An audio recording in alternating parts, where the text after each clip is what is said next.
रसायन की पाठशाला में हमारे चैनल के माध्यम से पठन पाठन करने वाले सभी व्यूअर्स एवं सभी सब्सक्राइबर छात्र छात्राओं का मैं पुनः स्वागत करता हूं।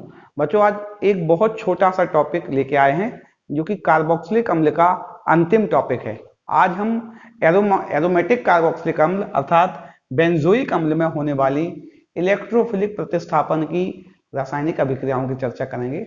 पहले हम यह जानने का प्रयास करते हैं कि इलेक्ट्रोफिलिक प्रतिस्थापन बेंजोइक अम्ल में किस पोजीशन पर होता है। सामान्यतः बच्चों इलेक्ट्रोफिलिक प्रतिस्थापन या तो ऑर्थो व पैरा पे होता है या मेटा पे होता है, अर्थात दैशिक प्रभाव जो होता है, समूहों का दैशिक प्रभाव जो होता है, इलेक्ट्रोफाइल का जो अटैक होता है वह या ऑर्थो व पैरा पोजीशन पे होता है या मेटा पोजीशन पे होता है सामान्यतः। तो हम देखें कार्बोक्सिलिक अम्ल या बेंजोइक अम्ल जो है उसमें दैशिक प्रभाव कौन सा होता है। हम जानते हैं क्योंकि यह बेंजीन रिंग से बना हुआ यौगिक है, इसमें भी रेजोनेंस होता है बेटा। बेंजोइक अम्ल में भी रेजोनेंस होता है। उस रेजोनेंस के कारण इसके बहुत से रेजोनेटिंग स्ट्रक्चर बनते हैं। जबकि होगा क्या बेटा, ये कार्बोक्सिलिक अम्ल है, इसमें भी रेजोनेंस हमने पढ़ा था, रेजोनेंस स्टेबलाइज था ये, अर्थात ये जो इलेक्ट्रॉन है इस तरफ जाने की प्रयास करेंगे, यानी इसकी स्थिति यह हो जाएगी बेटा।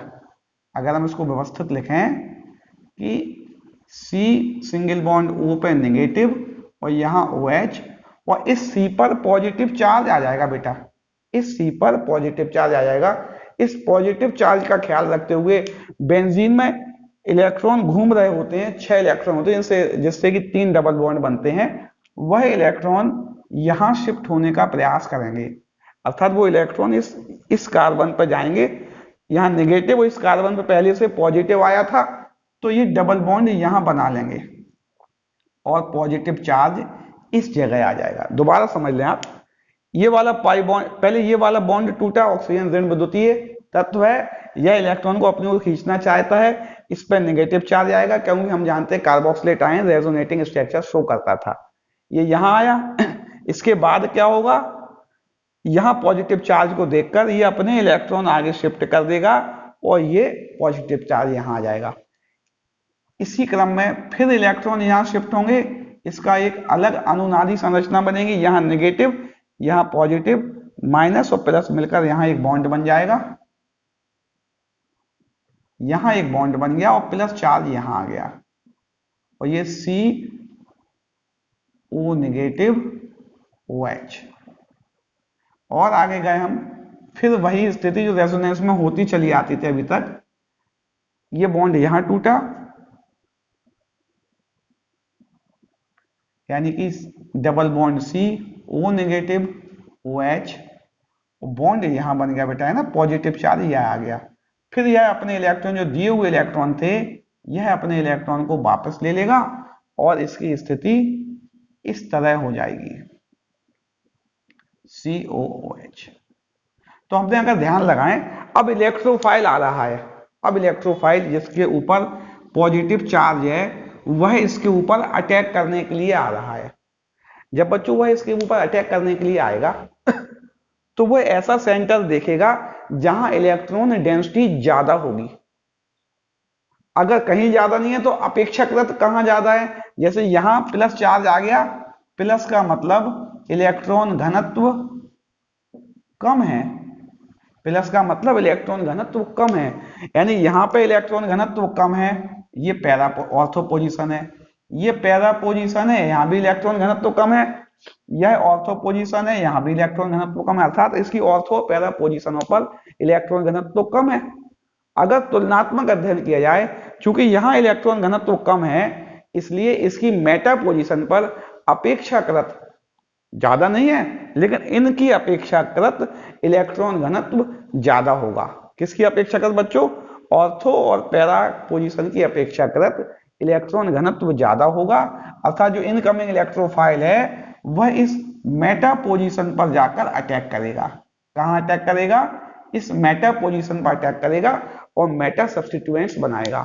तो प्रश्न आता है, कार्बोक्सिलिक अम्ल में दैशिक प्रभाव कौन सा होता है। कार्बोक्सिलिक अम्ल एक मेटादैशिक समूह है, क्योंकि इसमें रेजोनेंस के कारण अम्ल में भी रेजोनेंस होता है और यह बेंजीन रिंग के इलेक्ट्रॉन को अपनी ओर खींच लेता है, जिससे ऑर्थो और पैरा स्थान पर इलेक्ट्रॉन घनत्व कम हो जाता है, लेकिन मेटा पोजीशन पर अपेक्षाकृत इलेक्ट्रॉन घनत्व ज्यादा होने के कारण इनकमिंग इलेक्ट्रोफाइल मेटा पोजीशन पर ही अटैक करेगा और वहीं जाके जुड़ेगा। ये बात हम जान चुके हैं। अब इसकी कुछ रिएक्शन देखते हैं। यदि इसका हम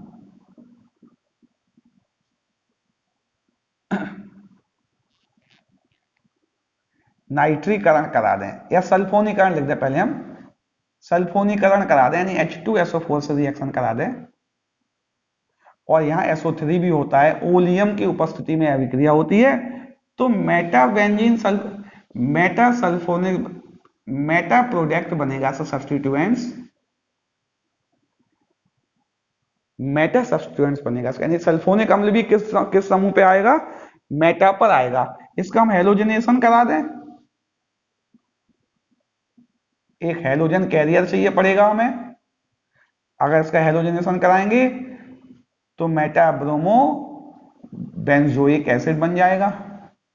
यदि हम इसका नाइट्रेशन करा दें, नाइट्रीकरण करा दें HNO3, क्योंकि HNO3 ऑक्सीडाइजिंग एजेंट भी होता है, इसलिए इसमें H2SO4 भी लेना पड़ता है, तो मेटा पे नाइट्रो आ जाएगा।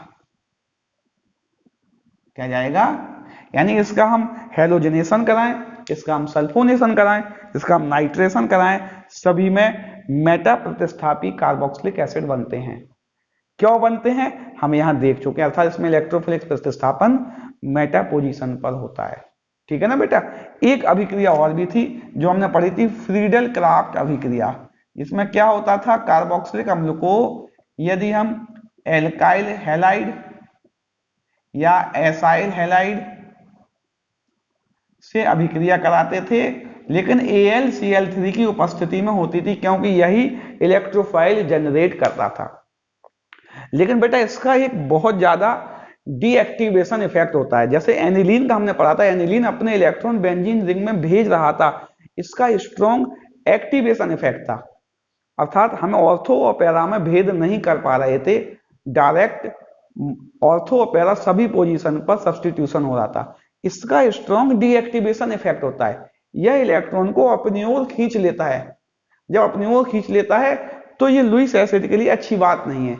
लुईस एसिड, इसके जो नेगेटिव चार्ज है यहां, इस डीएक्टिवेटिंग इफेक्ट के कारण जो इसकी रेजोनेटिंग स्ट्रक्चर बना, लुईस एसिड को यही पकड़ लेगा। कौन पकड़ लेगा, ये जो दिख रहा है यहां स्ट्रॉन्ग डीएक्टिवेशन इफेक्ट है, रिंग के इलेक्ट्रॉन को अपनी ओर खींच लेगा, अर्थात इस पर इलेक्ट्रॉन डेंसिटी ज्यादा रहेगी। जब इस पर इलेक्ट्रॉन डेंसिटी ज्यादा रहेगी, ये लुईस एसिड को भी अपने साथ पकड़ लेगा, और जब बच्चों लुईस एसिड को अपने साथ पकड़ लेगा तो यह इलेक्ट्रोफाइल जनरेट नहीं हो पाएंगे यहां से।